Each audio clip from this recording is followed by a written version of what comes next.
Alright, let's talk about pricing your items. So when it comes to pricing your items, what you should do is figure out the true cost of each and every single item that you sell. And when I say the true cost, I mean if you paid $5 for an item, but it cost you $5 to get it to you from the distributor, you need to consider that item's cost as $10. This will help you to actually make money instead of convincing yourself that you're making money when you're not.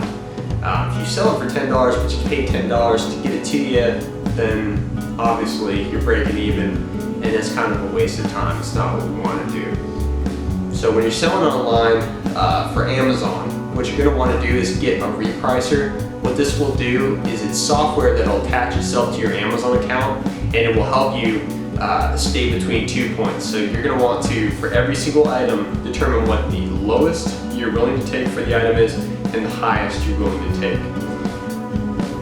What this will do is it'll allow your prices to flux between the bottom and the top of what you're willing to take in relation to what other sellers are selling it at. So if the entire market shifts up a couple of bucks, then your price will too, but it'll allow you to stay competitive or stay behind, or however you want to set it up.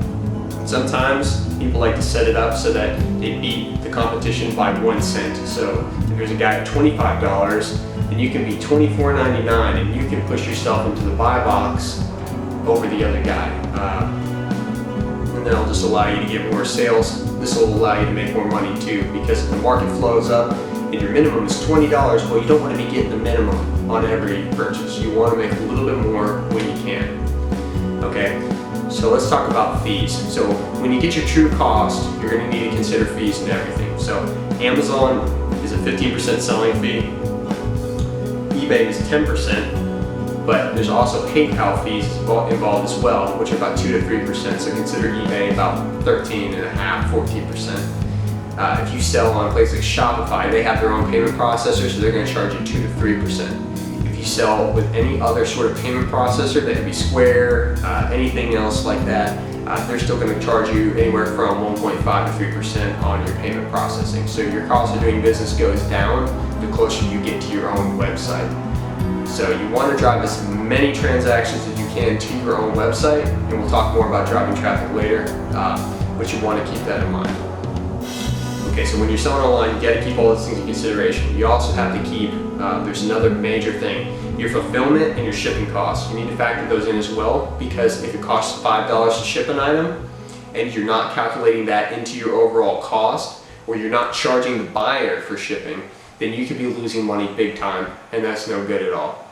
So what you want to do for all of your items on the channels that I just mentioned, based off of the different fees, is you want to go through and you want to determine the least you're willing to accept for that item on that channel and the most that you're willing to accept for that item on that channel. Now you can only reprice currently on Amazon. eBay and your own site, right now the technology is just not there for you to be able to reprice for those channels. Reason being, on Amazon, everyone's selling on one web page, and Amazon also has an API. If you don't know what an API is, I'll explain that later. But basically what it is it's a data brain where you can suck information out, like what everybody's selling an item for, what price. So you can build software to suck out that price and then adjust yourself accordingly. So the repricers that I would suggest now are App Eagle and Seller Active. Check both of those out. They're really great. They will fit and work with the other solutions that I've suggested along the way here. Go ahead and figure out those factors for yourself, and that will help you out with your pricing a lot.